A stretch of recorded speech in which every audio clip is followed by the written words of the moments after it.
We are military analytics. If you wanted to live freely, you will make your flag fly in the sky.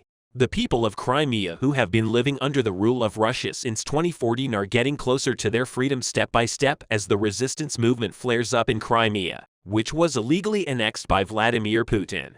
Ukrainian flags began to flutter. Ukraine's bold move comes after a series of air and naval attacks on the Russian Navy and its headquarters in Sevastopol, Crimea. This was seen as a great embarrassment for Putin, who visited Crimea just a week ago. So how did the flags of Ukraine wave again in Crimea, and how did the flag, the biggest symbol of freedom, come to the fore in the territory of Crimea? Tensions have been escalating in recent weeks as Ukraine signals its intention to retake Crimea as it is known in February. A Ukrainian official stated that his country was preparing attack brigades to retake the occupied territories, including Crimea. In addition, Ukrainian President Vladimir Zelensky promised to retake Crimea located in the south of mainland Ukraine. On March 6, Zelensky said that this is our land, our people, our history. With the return of Crimea, peace will come to Ukraine. We will bring the Ukrainian flag back to every corner of Ukraine. With Zelensky's determined stance, tensions began to rise rapidly in Crimea, which is considered Putin's red line. According to one official, the Ukrainian flag was hoisted on a communications tower in Crimea this week. The official stated that the resistance against the Russian administration in the Black Sea Peninsula is growing. Colonel Vladislav Nazarov, spokesman for the Southern Operational Command of the Ukrainian Army, posted a video on his Telegram. The spokesperson claimed that the footage showed the Ukrainian flag flying.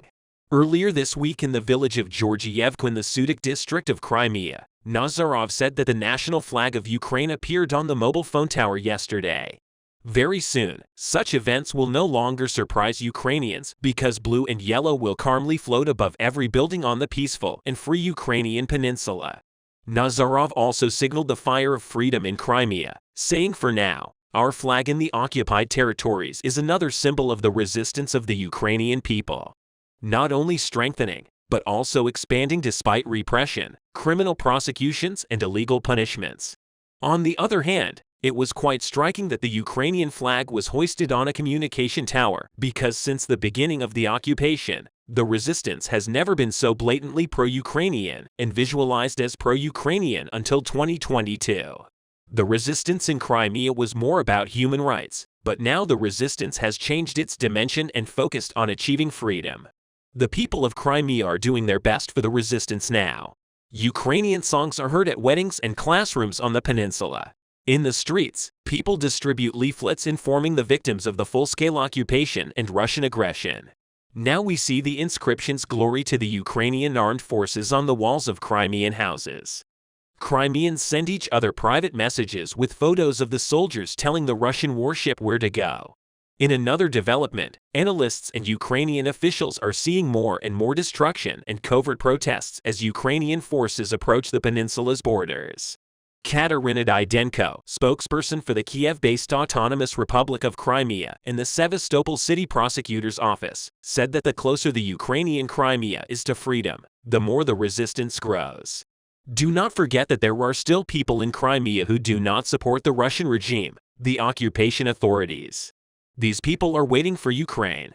A photo taken on the anniversary of the start of the invasion and broadcast on a Telegram channel run by Crimean partisans shows a Ukrainian flag that someone had planted overnight on the Count Spear in central Sevastopol. Count Spears directly across the bay, especially a significant part of Russia's Black Sea Fleet. Underground movements in Crimea also announced that they are preparing for armed resistance. One such group, @S, posted a video on its Telegram channel in which activists armed with Kalashnikov rifles said that they were in Zone Koi and laying the groundwork for a resistance. The members in the video say that they've already created dozens of hiding places with explosives, guns, and ammo. In addition, the attached resistance operation carries out operations not only in the Crimea, but also in Russia. Its main efforts are directed towards Russian mobilization efforts, and its tactics include acts of sabotage. In addition to the fire group, two other groups draw tension in resistance operation in Crimea. These are the Crimean Fighting Seagulls and the Yellow Ribbon Crimean Fighting Seagulls and Yellow Ribbon run information campaigns by distributing largely pro-Ukrainian content. hanging yellow-blue ribbons in occupied towns and providing Ukrainian forces with the coordinates of key Russian military installations. On the other hand, the growing activity of the underground movement shows that the inhabitants of Crimea have lost their fear of the Russian regime and expect the Ukrainian armed forces to soon launch an operation to liberate the peninsula. Zelensky's imaginary Putin's red line. Crimea stands in a corner as the key to the Ukraine war.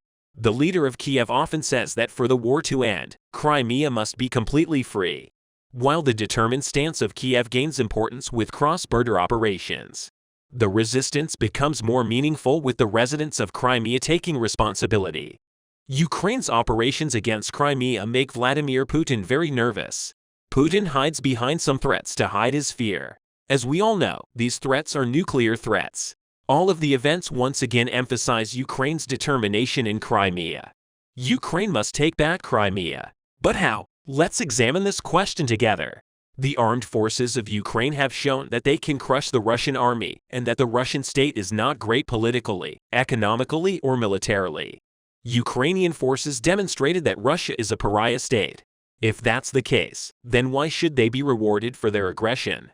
After all, if Crimea does not return to Ukraine, it will look like an award for Russia's aggression.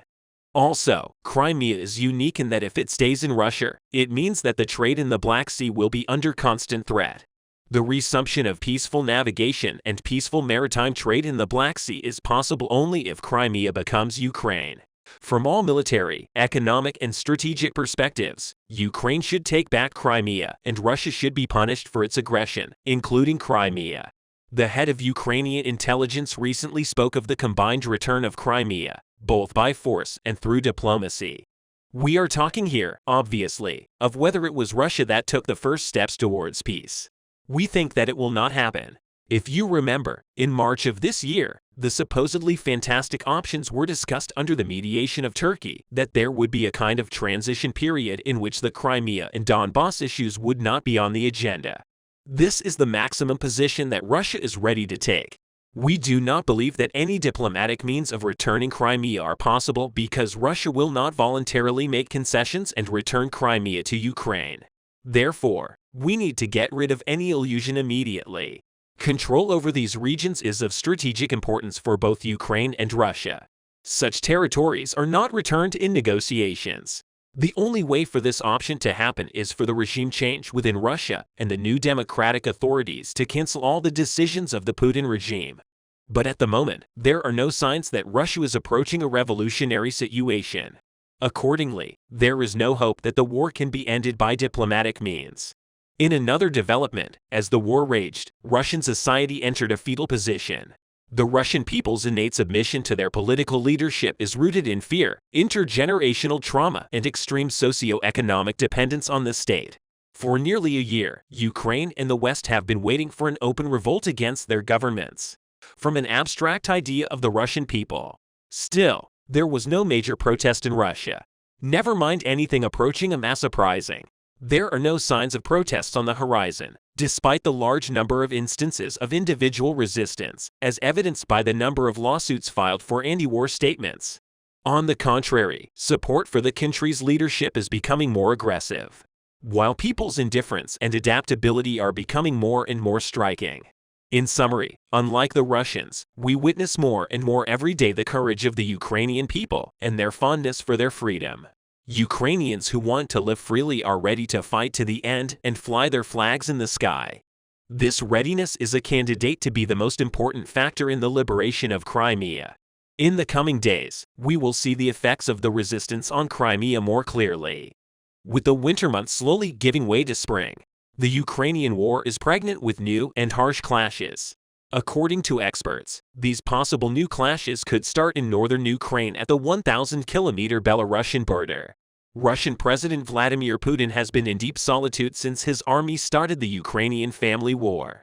Except for a few countries that supported him, he could not justify his war to the world public and was pushed out of the charismatic leader's portrait. Although Russia attacked Ukraine via Belarus in February 2022, it could not convince Belarus to join the war. But the latest claims are that this persuasion effort has concluded. The Ukrainian army destroyed all the crossing bridges on the Belarusian border in order to prevent possible Russian attacks through Belarus. Let's examine the entire infrastructure of the moves that broke the connection between the Russian army and the Belarusian border and the ingenious preparations of Ukraine. Ukrainian officials are increasingly voicing concerns that Moscow may prepare to repeat the February 2022 attack on Kiev, where Russian troops are using Belarus as a launching pad for an attack on the Ukrainian capital. There is no doubt that Russia will attempt another attack on Kiev in the first few months of 2023, but it seems a little improbable for Russia to do so alone. Ukrainian army intelligence has been working in coordination with Western intelligence units since the beginning of the war. This coordination is clearly visible in the successful offensive operations of the Ukrainian army on the battlefield again, as a result of this joint coordinated work. The intelligence suggests that Russia will launch an attack to the north of Ukraine via Belarus and open a new front. After this intelligence reached the hands of the Ukrainian army increased its defense activities there. So what measures is Ukraine taking for this possible attack? As a result of these activities, the Ukrainian army is blowing up bridges on the border with Belarus on Mars.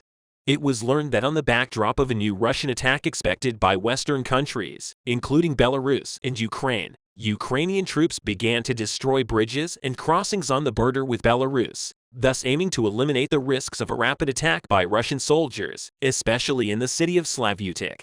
Security measures have increased to a high level.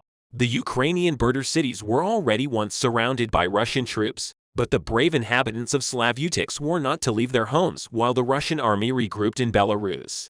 The area was one of 13 crossing points from Ukraine to the former Soviet Republic until Kiev forces blew up the road bridge, leading to the Kremlin's staunch ally of defense.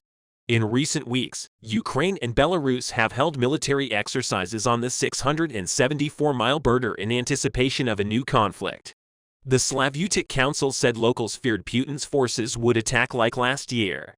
Slavutic's first battle took place last March, shortly after the war began.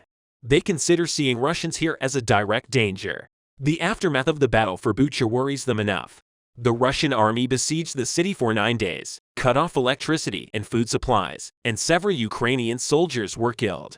The mayor of Slavutic was kidnapped, then released as thousands of locals protested in the main square. According to the Ukrainian regime and its allies, Russia may be planning another attack from Belarus, putting Slavutic 25,000 inhabitants at the forefront once again.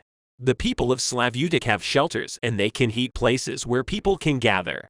When there is no lighting, heating, internet, everything is ready. People have small packages for an emergency. Everyone understands. Some families had men in the army and the remaining people began to take up arms. They have great faith in the Ukrainian armed forces and have sworn to fight to the end.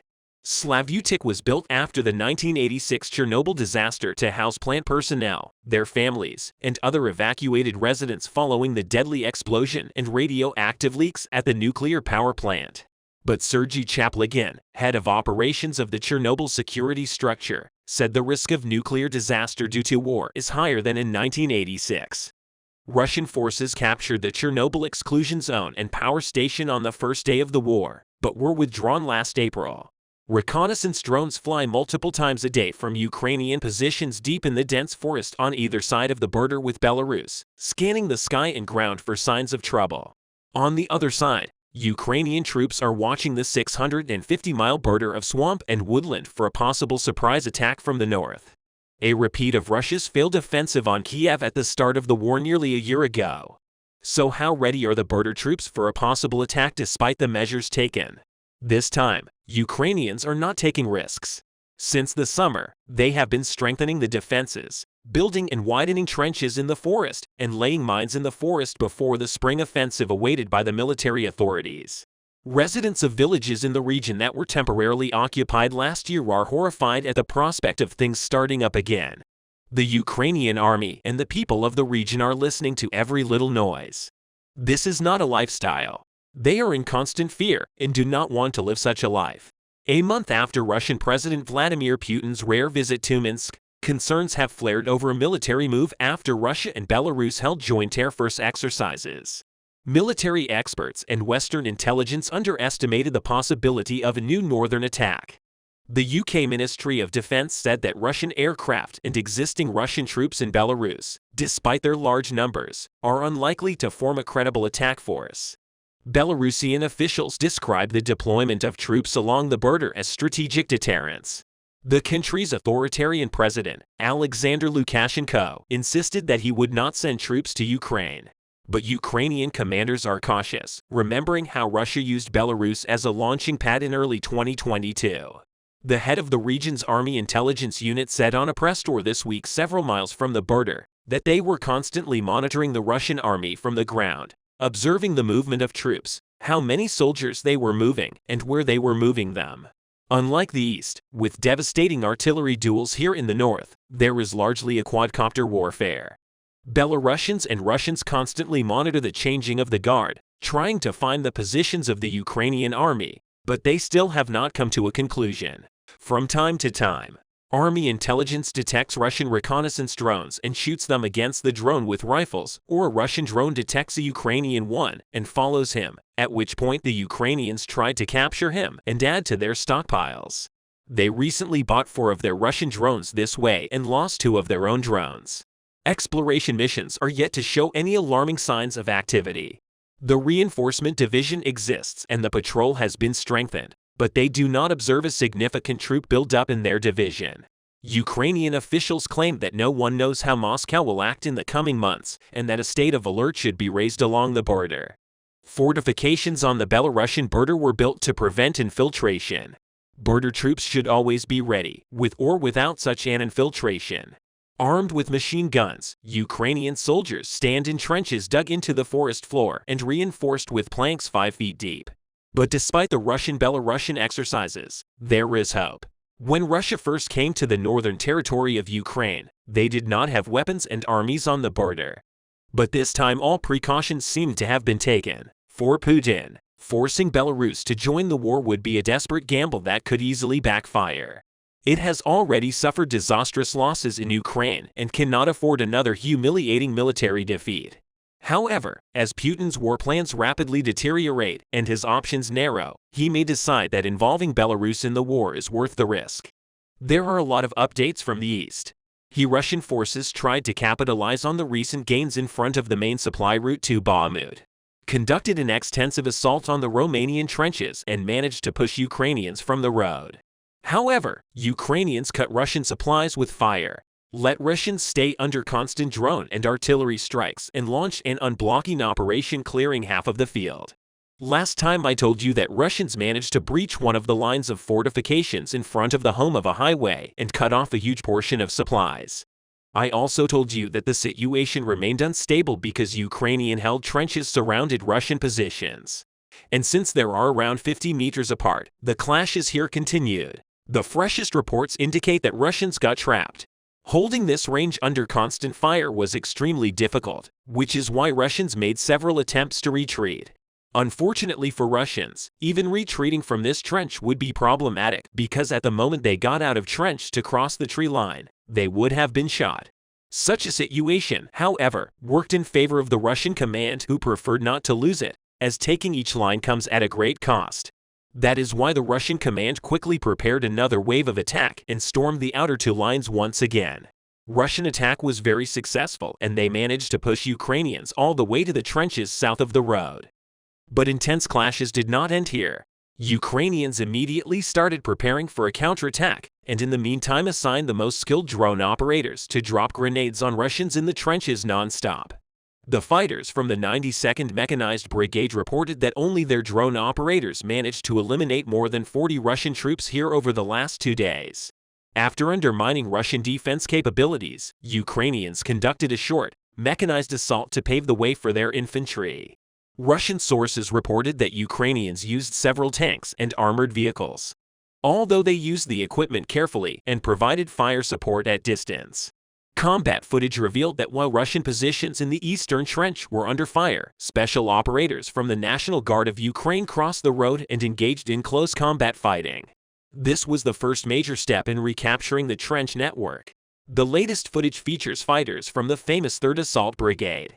Judging by the footage, they successfully breached Russian defense and completely cleared the closest to the road line. A fighter from the Adar battalion reported that Russians do not hold positions closer than 200 meters from the road, which means that Ukrainians establish total control over the trenches between the highway and the field road. From here, Ukrainians will likely attack the western line first because it is the most vulnerable to Ukrainian attacks. For now, the Crimea highway still remains inoperable because the Russians are too close. The road is in their line of sight, which means that they can conduct direct fire at vehicles once they are pushed behind the tree line. Russians will only be able to rely on indirect fire, which means surveilling the area with drones and coordinating with artillery and mortar crews. Conducting indirect fire is extremely difficult as drones can be shot down or run out of battery, and artillery needs to react timely. The road is only 5 kilometers long, which means that Russians have only 3 minutes to react if the average speed is 100 kilometers per hour. Nonetheless, at this time, Ukrainians are receiving supplies via the Ivanovsky Highway, and today's footage shows how Ukrainians successfully entered the city. When it comes to the city itself, Ukrainian fighters reported that most of the fights continue to take place along Crimea Street. A fighter from the 24th Assault Brigade reported that Russian snipers assumed positions in the high-rise buildings on Levanevsky Street. Later, Ukrainians rolled out their tanks and decimated Russian positions in these buildings, which allowed Ukrainians to move in the region more freely. When it comes to the center, recent geolocated footage suggests that Russians managed to take the first street west of the rails. The footage shows how Russians are firing at Ukrainian positions in the high-rise building. The fighting along the central and southern line remains intense, although this axis is still secondary for Russians as their main efforts are directed towards the outer edge of the city. Overall, the battle for Bakhmut continues to buy Ukrainians time to receive the pledged tanks and equipment for the main phase of the counteroffensive operation. Because many countries organized the deliveries just this week and many still plan to do it next week. The head of the Wagner forces, Prigozhin, said that Ukrainians need at least 10 days of relatively hot and dry weather for the ground to become suitable for broad mechanized assaults by holding Bakhmut. Ukrainians are forcing the Russians to deploy at least 3 times as many troops just to maintain progress inside the city. But more importantly, Ukrainians do not allow Russians to redeploy from Bakhmut. Tens of thousands of troops because as long as the Ukrainians are inside the city, Russians are afraid of the unblocking operation and continue to reinforce Bakhmut's flanks at the expense of other directions.